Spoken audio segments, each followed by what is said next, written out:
what a dominating performance in the Big East. I mean, well deserved. I mean, they were awesome, and the defense is just relentless, and that's all anybody can talk about when it comes to St. John's is pretty much their 3-point shooting and their free throw shooting. And if you watch any college basketball this weekend, like I did, there's a lot of teams that can't shoot threes. A lot of teams. And It's there's a a lot of problem. teams that can't shoot free throws. So they're like right in the middle of that. But there are very few teams, and I mean very few teams, that are as relentless as these kids are. Yeah, And Houston. That might be it. yeah, and Houston averages 23 years of age.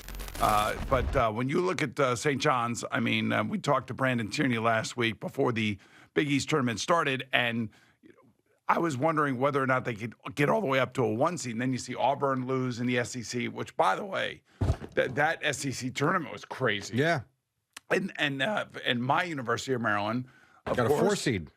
Yeah, but we got to go to Seattle. I mean, they always send us out west, and then you got UCLA coming back east. I'm like, what are you doing? Well, yeah, we keep these teams in their region so the fans can go and actually watch them play. Well, you do at least have St. John's and Providence, which is not so far. I'm saying that's great for St. John's. 9:45 p.m. I know, but it's great for St. John's. But I'm like, why is Maryland going west? Why is UCLA coming east? I mean, what are these people thinking about? I think it's a little more. You know the NFL scheduling, how hard it is. I think this is a little more difficult than you make it, but I know what you're saying. Why is it? I speak for all of us great Maryland fans. Why is it that we always get sent out west? I don't know. Always. I don't know. It's crazy. I don't know how many times this has happened, but I feel like every year.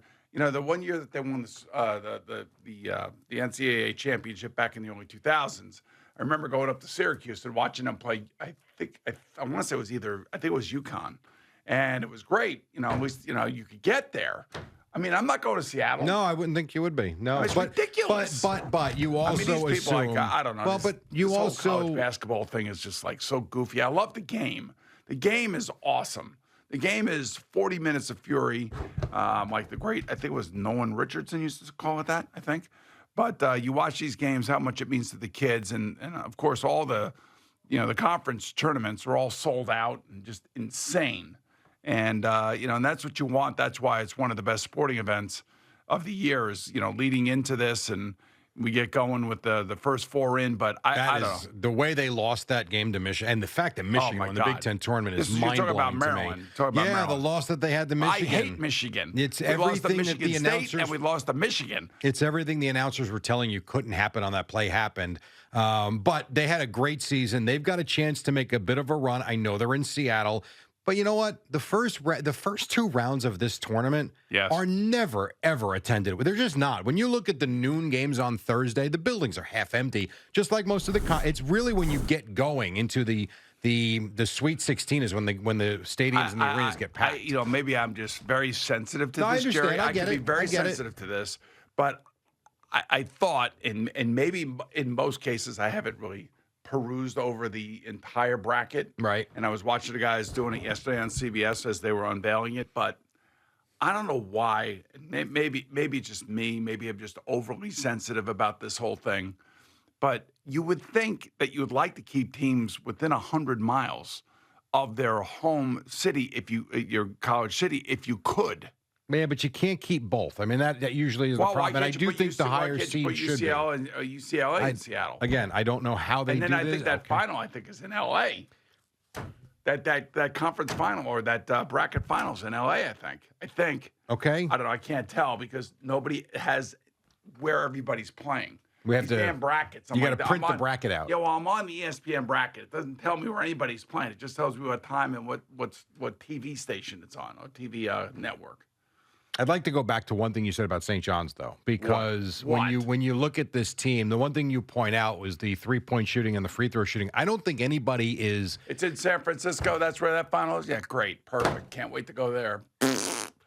Now it's better. I don't think anybody's criticizing it to the fact of they're bad at it. I think what people are saying is that's just their weakness.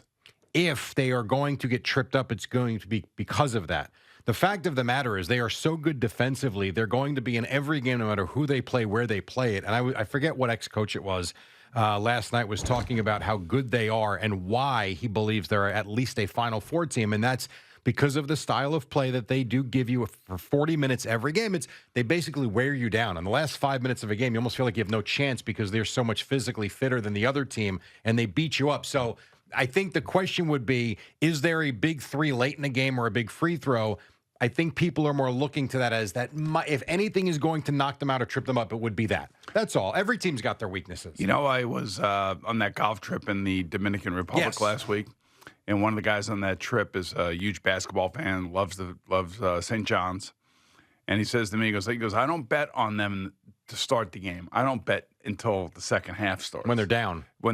Because they always come back, and they have always come back, at least in, generally speaking, Well, they lost 4 games by 7 points. Exactly. So he was right on this week. Well, how about the Marquette game?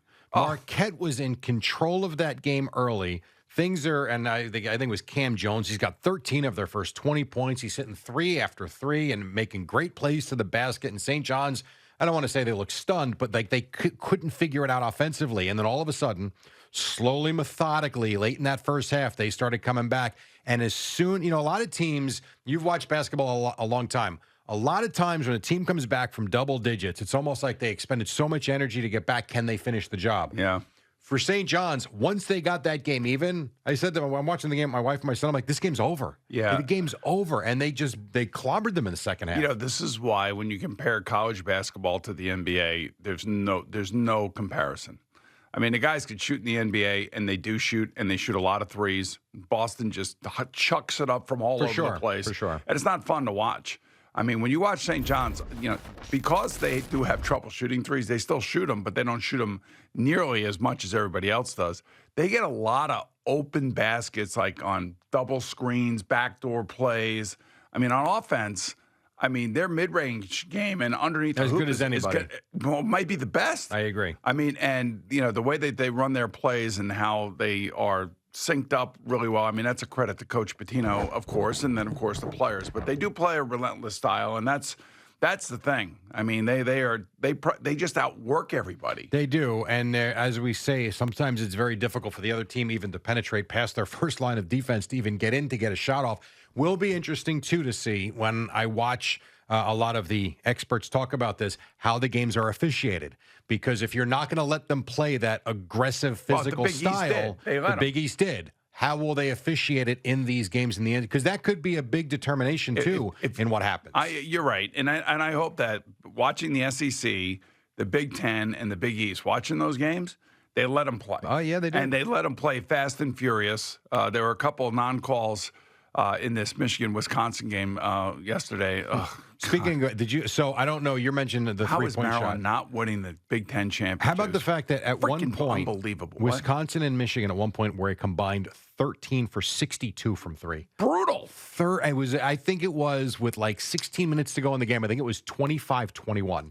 I mean, you want to talk about a bad game to watch. And you're right. Maryland should have been there. They blew the game to Michigan. Jerry, you remember that loss that we had at home to Michigan State? Yeah. Guy shoots the ball. Yes. And then it's the three-quarter shot that goes because then you blame me for Rutgers then losing to Michigan. Exactly. Right. And then we play Michigan, and the same kind of nonsense happened. The guy goes the full length of the court, and I'm like, can somebody, I don't know, just stand in front of him? I will tell you, though, having watched enough of these games, yeah, you're right. Stand in front of them. And I it's funny. I'm sure they were in the bonus. I don't really remember. I'm sure they were. What do you say when a guy gets ahead of steam with the way they call these games? Yeah. If you make any contact with him, and I'm not saying they shouldn't have done better. They should have, for sure, and got him to give up the ball or not allowed him to get the ball. What do you want him to do? If you go out and stand in front of them, you're either going to take a block, maybe you get the charge. If you make any contact, they're going to blow the whistle. You know what I loved? Actually, the play called by Michigan, the way that they ran their inbound play from the end line was really great. The thing that you see is that sometimes in these games, in these college games, when teams like St. John's are pressing, it's impossible to get the ball in. A lot of times. So if you, I know you didn't watch it, but the Rutgers, who we playing? USC, the Big Ten tournament. Rutgers got down 15, and then Peichel went to the press because he needed to. But you can't do it for a whole game. They did it for like 7-8 minutes, and I think they turned USC over 6 times in those 7 minutes. You know why? Because you can't practice against it. I mean, because you can't replicate how teams are going to do it. Yeah, right? Because your starters are going against the backups that very rarely play in college basketball for a lot of these teams, And there's no way to replicate the length, the quickness, the intensity that St. John's brings. Yeah, or the emotion of the arena and what's going on. There's no question about it. You could think you're practicing against it, and you better hope that you have about 3 or 4 different inbounds plays when you need to get the ball inbounds. But it's amazing to me just how many teams struggle in that situation. No doubt. Now, I'm not going to sit here. There's no chance we're going to sit here for 4 hours or even 4 minutes and break down the bracket. We're not going to do that. But that's what they did yesterday. They did it on CBS. They did it on ESPN. They did it. But I do have a question for you. Okay. Because the big story, and I was watching it live, and I had the same questions as they were going over it. They're showing, is North Carolina going to get in? No, they're not going to get in. They lost to Duke again. They're North Carolina. They always get in. You've got West Virginia and Indiana and all the, you had Seth Davis and Clark Kellogg, and they're on CBS, and Jay Wright. They're sitting there doing the show, and they're going over these. If I hear the word quad one more time, I might want quad 2, and quad 3, Jerry. I might Juan Soto you again today. Yeah, but I think North Carolina had a good quad 2 schedule. Who cares? That they were Al, one. You know what a quad 2 is, Al? Well, I know quad means 4, but beyond that, I don't know. Jerry, you're the college basketball expert. Explain to him what quad is. Well, the quad 1 wins are against the best teams, the top level teams that you're going to play. Quad 2 would be that next level. So that's how it goes from 1 down to, I think, 4. So North Carolina was the best of the worst. They were like 24-1 between quad 2 and quad 4. But they were 1-13 against good, the quad 1 competition. Again, quad. Isn't the guy that runs the bracket, isn't he like a North Carolina AD? So there's the issue. Oh. He's the chairman of the selection committee. What are you saying about him? Here's what I'm going to say. So they also had the vice chairman on with him. Now, before the guys There's a vice chairman? There's a vice chairman. Before the guys talked to them. Sounds like NATO. Yes. Before they talked to them, they sat there and said, we have questions. They brought up Indiana's resume. I need to know this. How come they got in over them because of this? Blah, blah, blah, blah, blah. So then they have them on. And the chairman, who is the North Carolina athletic director, says, well, I had to recuse myself. I'll let the vice chairman tell us how it worked. And he says, yes, he was out of the room. We can't allow it because blah, blah. Well, I believe that. I mean, if the vice chairman of the NCAA, or whatever they call this, March Madness, the NCAA runs it. This is the one place that they actually make money. You have to believe the vice chairman, don't you? You can believe him. My question is, Seth Davis, Clark, they're fantastic. But when you sit there and break down hold on, let's with the fantastic stuff. They are. They're very good at what they do with this Seth stuff. Davis, he could be a tough egg sometimes. Fine. When you sit there and break down how lovingly, by the way, Indiana and West Virginia should be in over North Carolina, and then you have them on and you ask why, and they just give you this whole nonsense about quad 2, 8-0, and there is no follow-up or mention of Indiana, as they just sat there and gushed how Indiana should be in. They don't follow up with, but what about Indiana and their quad? It doesn't make sense. They have a finite amount of time. Yeah, well, they should have spent it on that then. I understand that. And then it would have been screaming back and forth about Indiana and North Carolina. But like I said, you want an answer, no? The vice chairman said the chairman had to recuse himself and leave the room. I understand. Do you think that the vice chairman and everybody else had like a soft place in their heart for the chairman? 100%. So they had a bias because they've been working with him? I do. I don't know that, but that would be my feeling. And I would have liked someone to ask a follow-up. Fine, got your answer, but look at all these, what these two teams did. How in the world are they in? And I personally don't care about this. I don't care about North Carolina, but it is a fair question to ask if you're doing that interview with them. But Jerry, you're a college basketball guy. You call games. I mean, don't we go through this every year? No, we don't usually have the chairman of this be the athletic director of a team that got in over two teams that deserve more so. Don't we go through like the first 4 in, the first 4 out? Well, I'm not going to do that. Nor are you today. And all. I mean, but I'm just like every year it's the same thing. Somebody's getting screwed. You know that, and I know that. And now I understand what you're saying.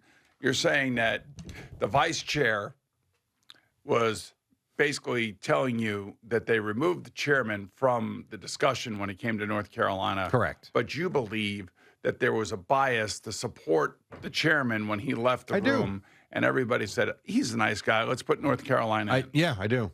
All right. It's human nature. I don't know how you wouldn't. You've worked with them. You've been around them. And when push comes to shove, they gave the nod to North Carolina. And to me, I if would have you liked to are- see another Big Ten team in there because the Big Ten had an unbelievable season. They got a lot of good teams. Not as good as the SEC, of course. 14 teams. Which is ridiculous with all-time record, right? Yes, very much so. Amazing. But Absolutely amazing. But that's where we're at. So TV has it up. CBS Sports Network. 14 for the SEC, 8 for the Big 10, 7 for the Big 12, and the Big East got 5. So there you have it. Everything will kick off Thursday. I know it's not that big a deal, but I thought everything kicks off Wednesday. well, that's the play-in stuff. Sure. Well, that kicks off Tuesday and Wednesday, actually. Tuesday and Wednesday. Well, there you go. 2 games Tuesday, 2 games So Wednesday. it's not just Thursday, but it's Tuesday and Wednesday. I might murder you today. You are like you are shot out of a cannon on a Monday morning. You know why, man? I'm telling you, it's an exciting sporting event. What can I tell you? It is an exciting sporting event. Yes. And you are a little unique today, wearing your green. Yeah. I celebrated St. Patrick's Day on Saturday, for the record. You did? I actually forgot today was St. Patrick's Day. Yeah, I wore green. I brought Heineken because the can was green. I was all into it. I thought that was pretty good. I figured, so we were at my friend's house, the Mulaney house on Saturday night. Oh, there you go. The Mulaney's. So I figured he had the Irish beer on lockdown, which he did. Yep. So I figured I'd bring something a little different. Green Heinekens. Huh. Look good. Good idea on your part. I thought it was pretty good. It's a German beer you're bringing to St. Patty's Day. Green can. Good job. Would you prefer? I It would was bring a green some Guinness. can. You got to bring some Guinness He had and Jameson. that. They had that. They had all of that. Tell them more, dude. I knew they would have that. Okay. I brought the Heineken.